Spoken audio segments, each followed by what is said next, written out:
The Old Lions has been running for 50 years without a school. Who would have thought it possible when the school closed? It is remarkable that the Old Lions was able to maintain the interest of so many over such a long period. It shows we really loved our school. It was an honour and privilege to have been president some years ago, and even then we were aware that the Old Lions had a finite life without a source of younger members. My thoughts are with the committee that had to make the tough decisions to close the Old Lions. On the positive side, the annual dinners have been a great meeting place, as were the teachers' lunches. Always well supported. The guest speakers were interesting, and so many of them were Old Lions. In the early days after the school closed, a lot of effort went into finding Old Lions. Class lists were matched against electoral rolls and telephone books. Then we had the goal of securing the school site as a historic precinct and to have an Old Lions facility. A big thanks goes to all those involved in the early activities of the Old Lions. A special thanks goes to Alan McLean for the tremendous effort that he put in over many of those years in producing the newsletter.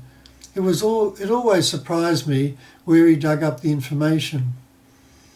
A special thanks also goes to all of those who served on the committees over the years. Their commitment has kept the Old Lions alive. Also to all those who supported the Old Lions in other ways or just by being a member.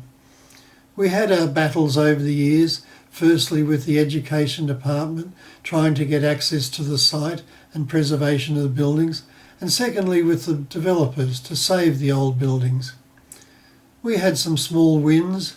We managed to get the roofs of the old buildings repaired, and who can forget the day we were handed the keys to the headmaster's office? Unfortunately, not for long, as the site closed for the redevelopment. Let us not forget Ted Mack, who was a great help in pushing the developer to incorporate a space for the Old Lions in the development. It did not quite work out as envisaged, but we did have a room for quite some time. At this point, I would like to thank the teachers at the school who probably did more for the school than any other factor.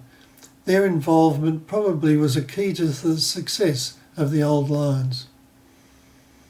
The Old Lions had a big win, which was the preservation of the old buildings, a reminder to all that there was once a great school on the site.